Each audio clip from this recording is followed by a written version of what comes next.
कि हम अपने लीवर को स्वस्थ रखें, और लीवर को स्वस्थ रखने का तरीका सिर्फ यही है कि हम अपनी सारे वो इस तरह की एक्टिविटी ना करें जिससे कि हेपेटाइटिस बी या सी ट्रांसमिट हो पाए किसी भी व्यक्ति को। तो safety of blood, good behaviour, और आपका जितना भी ब्लड ट्रांसफ्यूजन में आप किसी ऐसे व्यक्ति का ब्लड ना दें ना लें, सेफ्टी ऑफ ब्लड। आप देख रहे हैं कर्तव्य एवं निष्ठा का बयान, साहित्य और संस्कृति का बयान, समता की आवाज बयान टीवी। नमस्कार, मैं साक्षी गौतम और आप देख रहे हैं बयान टीवी। हेपेटाइटिस बीमारी देश में दिन प्रतिदिन बढ़ती जा रही है। ऐसी बीमारी की जानकारी के लिए हमारे सैकड़ों दर्शकों ने इच्छा जाहिर की। उनकी इच्छाओं का ध्यान रखते हुए हमने हेपेटाइटिस दिवस के अवसर पर जानकारी देना उचित समझा। इस पर चर्चा कर रही हैं वर्धमान महावीर मेडिकल कॉलेज एवं सफदरजंग हॉस्पिटल के कम्युनिटी मेडिसिन की असिस्टेंट प्रोफेसर डॉक्टर स्नेहा हमारे स्वास्थ्य विशेषज्ञ डॉक्टर जुगल किशोर से। सर, आजकल हेपेटाइटिस के मरीज दिन प्रतिदिन बढ़ते जा रहे हैं, क्या इसे हम कम्युनिटी की बीमारी कह सकते हैं? ये बड़ा अच्छा प्रश्न है doctor Sneha. Actually number of case, ये सही बात है कि हमारी पॉपुलेशन बढ़ रही है तो हर केस बढ़ता है, पर बहुत सारे जो इन्फेक्शंस हैं वो कम होने चाहिए। हम क्या देख रहे हैं कि हेपेटाइटिस हम लीवर के इन्फेक्शन को या लीवर के इन्फ्लेमेशन को बोलते हैं, और ये देखा गया कि जो number of chemicals and toxic substances हैं वो हमारे इन्वायरमेंट में बढ़ते जा रहे हैं।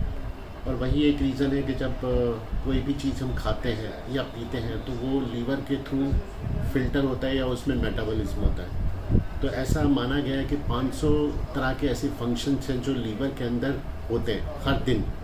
तो हमारा शरीर पूरा का पूरा इसके ऊपर निर्भर होता है। तो इसलिए जो भी इन्फेक्शन होगा या लीवर के अंदर या जो भी उसके अंदर डैमेज होगी, और नंबर ऑफ़ जो अल्कोहलिक हैं, एक अल्कोहल एक ऐसी चीज़ है या नशा करने वाले लोगों के लिए ये बता देना ज़रूरी होगा कि ये हर जो पैक या हर जो अल्कोहल हम पीते हैं वो सीधा लीवर के ऊपर उसका असर पड़ता है। तो हम इसको देखते हुए कह सकते हैं कि नंबर ऑफ़ केसेस बढ़ते जा रहे हैं, और ये देखा भी गया हमारी ओपीडी के अंदर कि नंबर ऑफ़ केसेस हमारे बढ़ रहे हैं, और ये एक बहुत ही चिंताजनक बात है। लेकिन ये कहना कि वो कम्युनिटी का कोई ऐसा इन्फेक्शन है, हम इसको पब्लिक हेल्थ प्रॉब्लम कहते हैं। कम्युनिटी को हम मान के चलते हैं कि अगर वो बहुत ज़्यादा संख्या में हमारे लोग इससे ग्रसित हैं तो डेफिनेटली हम ये कह सकते हैं कि वो एक पब्लिक हेल्थ इशू है, पब्लिक हेल्थ प्रॉब्लम है। जब भी कोई 1% से ज़्यादा इन्फेक्शन हो या बीमारी हो तो देखा गया है कि वो पब्लिक हेल्थ इशू होता है। लेकिन अब तो हम ये कह सकते हैं कि कुछ जगहों पर ये करीब 10% तक देखी गई है। Although hepatitis usually chronic hepatitis या एक्यूट हेपेटाइटिस 4-5% से ज़्यादा नहीं होता, लेकिन कुछ ऐसे ग्रुप हैं जिनमें 10% में भी ये पॉपुलेशन के अंदर ये हेपेटाइटिस मिला है। तो ये बहुत ही एक चिंता का विषय भी है। हेपेटाइटिस क्या है और यह कितने प्रकार का होता है? जैसे मैंने आपको बताया कि hepatitis inflammation of the liver के जो सेल्स होते हैं हम उनको हेपेटिक सेल्स बोलते हैं, और उनके अंदर इन्फ्लेमेशन या कोई भी जब एक चोट पड़ती है केमिकल से या कोई भी सब्सटेंस से तो उसमें इन्फ्लेमेशन होता है।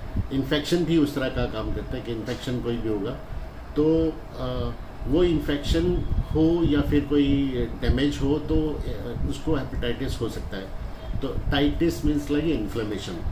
अब ये सबसे कॉमन जो है हमारा देखा गया है कि वो हेपेटाइटिस इन्फेक्शन से होता है। तो वायरल इन्फेक्शंस होते हैं, उसमें बहुत ही कॉमन इन्फेक्शन है हमारा hepatitis A, B, hepatitis C, hepatitis D, ई।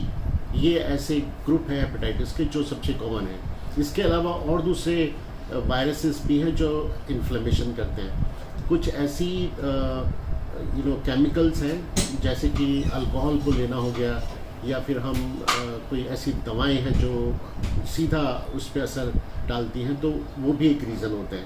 तो इन सब से हेपेटाइटिस होता है। या फिर हमारे शरीर के अंदर कोई ऐसा कोई ऐसा चेंज आया जिससे जिन चीज़ों को लीवर फिल्टर करता है या उनको रिमूव करता है, तो जैसे हीमोग्लोबिन है उसका डिस्ट्रक्शन बहुत ज़्यादा हो जाए तो देखा गया कि उनके अंदर वो सेल बहुत तेज़ी से काम करते हैं और वो बड़े हो जाते हैं। तो जब इन्फ्लेमेशन होता है या बड़े होते हैं सेल तो उसमें भी हेपेटाइटिस होता है।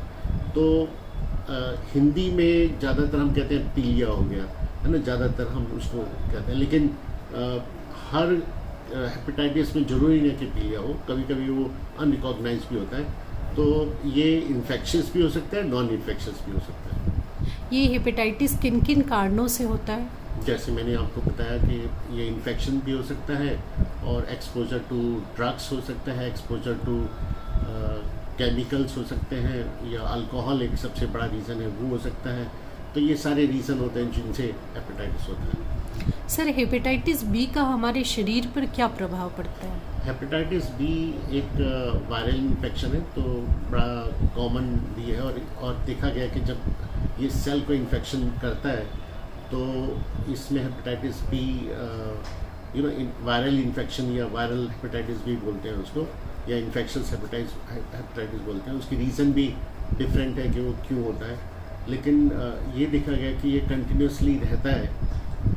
कुछ सालों पहले तक हमारे पास में इसका इलाज नहीं था, लेकिन आज की हालत में इलाज होता है। तो ये हमारे उसको ना केवल सिर्फ डैमेज करता है, लेकिन लॉन्ग टर्म में ये सिरोसिस करता है, उसको बिल्कुल सिकुड़ देता है, बिल्कुल उसका जो फंक्शन है ख़त्म हो जाता है। और कुछ कंडीशन में ऐसा देखा गया कि उनमें जो हमारे सेल हैं हेपेटाइटिस के, वो या हेपेटिक सेल्स जो होते हैं वो कैंसर में कन्वर्ट हो जाते हैं, तो हेपेटोसेलुलर कार्सिनोमा होता है। तो ये जो हेपेटाइटिस बी इन्फेक्शन है ये बहुत ही क्रॉनिक लॉन्ग टर्म इन्फेक्शन होता है। अगर हम इसको पहले ना निकालें या पता ना निकालें और ये इन्फेक्शन कंटिन्यूस रहे तो इसका लॉन्ग टर्म लीवर पे बड़ा बुरा असर पड़ता है। सर, हमारे एलोपैथिक सिस्टम में हेपेटाइटिस बी के इलाज की क्या संभावनाएं हैं? संभावना बहुत है। अगर एक्यूट होता है और पता चल जाए तब भी हमने देखा है कि उसको एंटीवायरल ड्रग्स दे सकते हैं, या इंटरफेरॉन एक वो है दवा है जो हम देते हैं जो सीधा ही इन्फेक्शन के ऊपर कंट्रोल करता है। या कहना चाहिए कि अगर ऐसी कंडीशन हो जाए तो हम लीवर ट्रांसप्लांट भी करते हैं कुछ कंडीशंस के अंदर। लेकिन बेस्ट तरीका तो यही है कि उसका प्रिवेंशन रहे। ये किन्हीं कारणों से देखा गया कि इन्फेक्शन फैलता है। जिस व्यक्ति को ये हेपेटाइटिस बी होगा, अगर वो किसी दूसरे को खून दे या उसे सेक्सुअल कांटेक्ट रखे तो देखा गया कि उस दूसरे में इन्फेक्शन फैल जाता है। तो जो ब्लड बॉर्न इन्फेक्शन होते हैं वो ज़्यादातर हेपेटाइटिस बी के होते हैं, तो हमें प्रिवेंशन की ज़रूरत है। अगर इस तरह से हमारे को कांटेक्ट भी करना पड़ता है या सेक्सुअल कांटेक्ट होते हैं तो हमारे को बैरियर मेथड यूज़ करनी चाहिए। तो जो HIV के अंदर आपने सुना होगा कि ये सारे हमारे को कोशिश रहती है कि हम ब्लड का ट्रांसफ्यूजन सेफ़ हो, IV इंजेक्शन जो है वो भी सेफ़ हो, या सेक्सुअल कांटेक्ट है वो भी सेफ़ हो, या मदर से बेबी के अंदर जो इन्फेक्शन ट्रांसमिट होता है वो भी उसको भी हम रोक सकते हैं। इन सारे तरीक़ों से हम रोक सकते हैं। और फिर भी अगर हो जाता है तो उसके लिए फिर हमारे को एंटीवायरल ड्रग्स देके या इंटरफेरॉन देके उसको ख़त्म किया जा सकता है। हेपेटाइटिस दिवस पर आप क्या संदेश देना चाहते हैं? देखो, जैसे मैंने आपको बताया कि ये हमारे 500 ऐसे फंक्शंस हैं जो होते हैं पूरे शरीर में, और कहना चाहिए हर शरीर के फंक्शन में इसका बड़ा रोल है। और ये माना जाता है कि सबसे बड़ा एक ऑर्गन है हमारे शरीर के अंदर। तो अगर वो इन्फेक्टेड होता है या वो ख़राब होता है तो हमारे पूरा सिस्टम ख़राब हो जाता है। कहना चाहिए जो पाचन क्रिया वो ख़त्म हो जाती है, ख़राब हो जाती है। मेटाबॉलिज्म हमारा जो बहुत ज़रूरी होता है, हार्मोन का प्रोडक्शंस जो होते हैं, या कहनी चाहिए जो उनको रेगुलेट करने की चीज़ें होती हैं, वो सारी की सारी डिस्टर्ब हो जाती है। और ना केवल इससे पर किडनी पे इसका असर पड़ता है, दिल पे पड़ता है, दिमाग के ऊपर पड़ता है, क्योंकि हमारे जो चीज़ें फ़िल्टर होनी चाहिए या मेटाबोलाइज होनी चाहिए वो नहीं होती, तो फिर दिमाग उसमें ठीक से काम नहीं करता। तो इसी तरह से इसके सिम्टम भी होते हैं कि वो पीलिया के अलावा उसमें बहुत सारे है ना, शरीर में ईचिंग होती है, या उसको बेहोशी तक आ सकती है एंड में, और उसकी डेथ भी हो सकती है। तो लीवर फेलियर में इस तरह की केसेस होते हैं। तो कहने का मतलब ये कि ये एक ऐसी बीमारी है जो बहुत कॉमन है। 40 मिलियन पॉपुलेशन हमारी इंडिया के अंदर इन्फेक्टेड है हेपेटाइटिस से, और काफ़ी तादाद में लोग मार रहे हैं इससे।